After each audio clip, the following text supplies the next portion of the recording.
This is the bench that's furthest ahead in construction one, and we've run into a couple problems. We are putting 2x6s on the front to narrow the depth of the bench a little bit, and we can see that these screws, even if they're evenly spaced on the board, a 3-inch screw comes through, and that's a potential hazard. Somebody's throwing a bag underneath there, catches that tip. Plus, it split the board. We didn't pre-drill at first. We just tried it, which was dumb, and we got this as a result. So modifications. Maybe the simplest thing would be to move this back to the center of the board and put a screw in here in center. And we also need to pre-drill that hole. I would say 1/4 inch is a minimum diameter for the drill bit. Additionally, I had them install this board first, flush with the outside. And when we did that, the board seemed to be the same length, but we get this pretty substantial gap here. It's not desirable. I'm gonna pop this screw loose. We're gonna pull this together till it's tight, and there is 0 gap here. Because structurally and strength-wise, having those tight and together is going to help things a lot. So I'll make those modifications. I'll show you the setup that I used for that. Working in a group of 3 here would be easier, just holding both sides and then somebody else running the drill. But we can use some tools to help compensate for that. So I've got a bar clamp on here. These are traditionally used for cabinetry work, but as I tighten this up, we can watch this gap close or minimize. And if we go too far though, we can see that it's starting to pull that leg in and tip it. And that could just be these screws kind of still doing their job and causing that to tip in. So we have to find some kind of a happy medium there and still be able to get those backrest boards put in the back. So I've actually set up a bar clamp on either side of the pivot point or the fulcrum. If you think about if we're pulling on the top side here, that's why this would want to tip in. So I can put a bar clamp on the bottom as well. And this is just temporary as we screw it together. I wanted to show you this about that 1/4 inch drill bit size. If we lay the screw over the top of this, or actually we'll put the drill bit over the screw, we can still see the threads of the screw underneath. So this is our pre-drill that we would use right here to go through both pieces. And then if we really wanted to make sure that the top board didn't split, we could use a little bit larger diameter that would drill the hole completely in the top board. That's these 5/16 holes that we've been pre-drilling so that we don't create a split with our screw going through the initial board, the one that we're tying into the board underneath. So I've run this screw into the center of that board, and I'm just using the drill as a driver to pull that down until it seats. That's good right there. Okay, perfect. Try not to, if you're not comfortable enough with the drill, I wouldn't recommend trying to finish it by pulling the trigger. I would finish it using the drill as a driver. Pull this one out. On this first bench, we're gonna have to ask forgiveness for these holes. We might plug them with a little shorter screw. I do have some 2.5 inches that I can plug those with. So same problem on the back, 2x8 here. We've got our screw in the front, which works out fine, that's pre-drilled, but our screw in the back, where we spaced it 1.5 inches in, we actually have a gap here. The screw would come through and not really grab onto much. By the time it bottomed out, it would only be grabbing 1/2 inch there. So we've got to do the same thing here, is move a screw to the center. Drive this one in.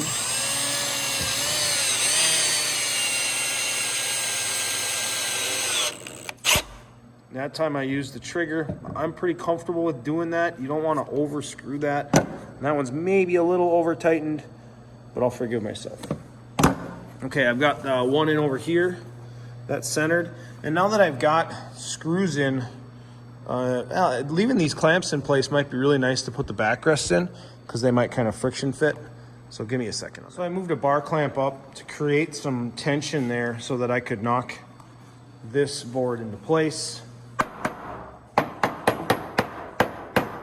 And notice that I am kind of beating up the surface though.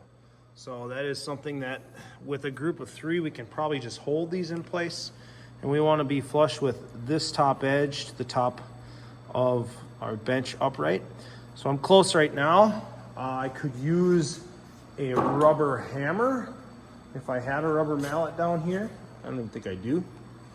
I could also just use my hand as a hammer, which is never good, or take a little bit of tension off of this bar clamp and make life easier to move this into place.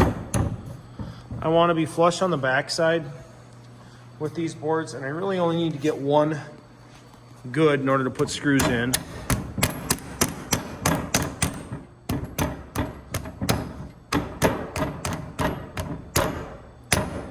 Yeah, flush here, good, and then flush on the back side. And we can see these boards don't entirely fit awesome all the time. It's construction grade material, so, but this is good right now. Flush here, flush across the top. We will sand these corners or router these edges a little bit. And now I can run my 3-inch screws into my pre-drilled holes here. So we're looking at doing a little bit of fit and finish on our benches, which is just to touch up our edges, soften any cut edges so they're not sharp. We can do that with a router, handheld router, or we can just do it with a palm sander as well. And every spot, it's determined by, can we get a router in there or not? So for example, right here, we're not really gonna be able to get a router on this edge. We've got these screw heads that we would have to bump over this way, which wouldn't really work out. We could possibly get some of it routered here and have that bearing ride along without catching those screw heads. But honestly, it's probably easier to hit this with a palm sander, and it looks just as nice. So I just about have this one finished up here.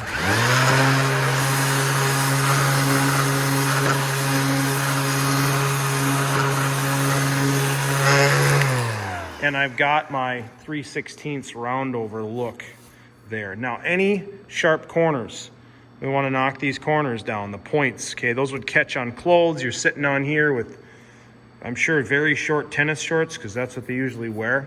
We don't have to do all of this with the power sander, okay? There is nothing wrong with taking a pad and working just by hand, especially on these corners, because they're going to flatten out a lot faster with a machine, and you can't really observe it fast enough. And this is that attention to detail that we get with our fit and finish that can really separate the project from something that looks, you know, kind of crude to, wow, that really looks nice. Now, you know, some of this stuff stamping, I don't know, we're probably going to leave it. It'll fade over time. But anything you see that's protruding, you know, a sharp edge like this, yep, you can hit that with the sander.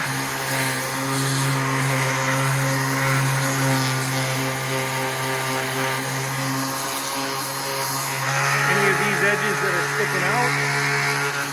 Here's another knot here that should probably be sanded out and down. This front edge for sure. We want to take this front edge and knock this down. You could even run it with the router first. Make sure we router the right direction. So in this case, we're going to always go around counterclockwise so we don't climb cut. I'm going to one-hand router this thing.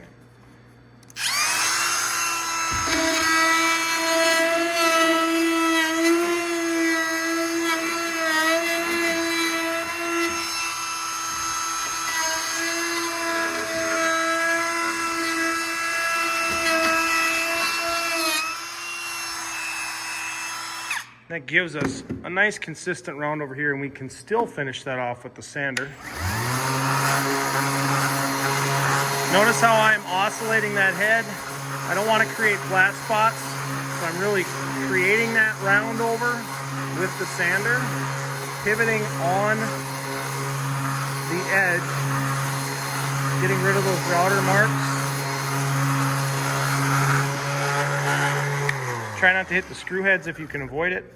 They will rust. If you've got any really sharp edges here or surfaces, if we've got marks on here, like layout marks, we can sand those down. I'm not too worried about the bottom edges, but certainly the back edges here, sides, and anything else you deem necessary to sand out. You can hit all that. Give it a good once over, look over, and the last thing we're going to do is you're going to sign your names to this bench. Either on the back of the bench or the bottom, we will sign built by and the crew members that put this together.